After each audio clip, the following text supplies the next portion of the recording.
Welcome to This Explainer. Today, we're diving headfirst into the lyrical anatomy of T-Series' massive track, Har Har Mahadev. Now, on the surface, you're probably thinking, okay, this is just a high-octane, modern banger. And you'd be right. But beneath that heavy bass line, there is the structurally brilliant use of ancient classical texts. So let's unpack exactly how this track seamlessly weaves together cutting-edge modern expression with some seriously deep faith. Let's start right at the driving heartbeat of the track, the chant Har Har Mahadev Shambhu. This unending, incredibly powerful loop is really the anchor of the whole thing. By repeating this foundational invocation over and over, the track doesn't just, ask for your attention, it absolutely commands it. It uses sheer rhythm and repetition to pull you right in immediately. But then, almost immediately, we hit this brilliant contrast. The lyrics casually declare, "We are devotees, that's why we are joyful." And this perfectly captures such a highly contemporary vibe.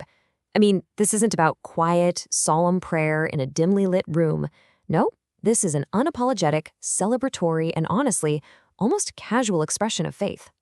Let's look at Section 1, the invocation of Mahadev, and the hook of the chant. The track relies heavily on a few very specific rhythmic chants, phrases like Har Har Mahadev, Shiv Shambhu, and Nama Parvati Pate.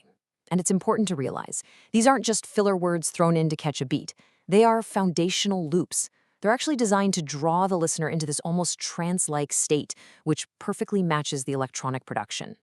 Moving right along to Section 2, Ancient Shiva Mantras and their deep philosophical roots.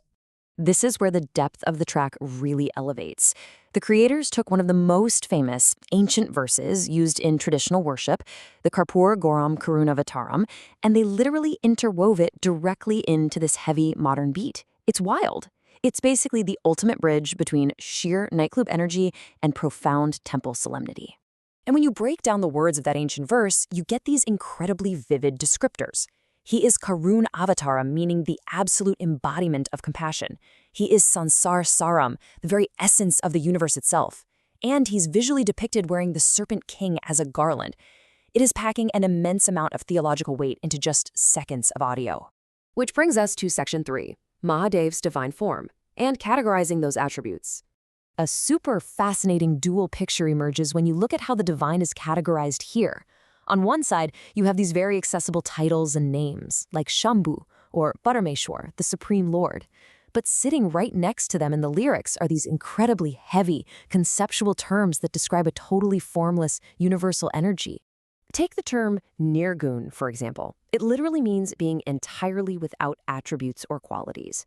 It represents an absolute, unconditioned, and boundless reality. Think about that for a second. Dropping a massive metaphysical concept like that right in the middle of a commercial music track, it really reminds us that this isn't just a catchy song. It's practically a crash course in ancient philosophy. Let's shift gears to Section 4, the devotee's joyful state, and the modern connection. This brings us to what I think is a brilliant linguistic shift. We literally move from complex, heavy, classical Sanskrit, stuff that actually demands classical understanding, straight into highly accessible conversational Hindi devotion. It's a beautiful juxtaposition. You have this grand, cosmic scale on one hand, and then just a simple, intimate plea for the deity to reveal themselves on the other. In this intimate space, the devotee just simply says, Shiva is the teacher of the world, the Supreme Lord. The concept is still grand, for sure, but the delivery is completely relatable to anyone.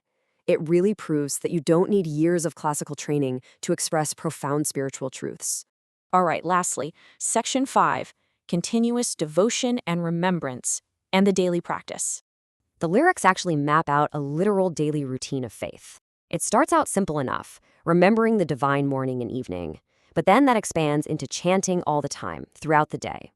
Ultimately, this builds up to a constant feeling of presence, no matter where the devotee goes. It's like this continuous, unbroken loop of spiritual companionship.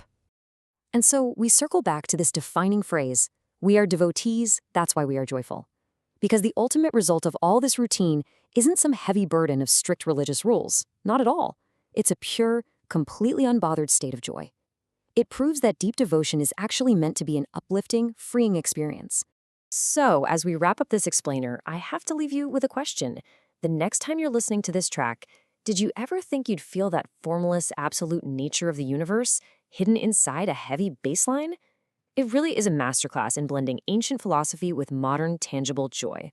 Definitely keep that in mind the next time this comes up on your playlist. Thanks for hanging out with us today.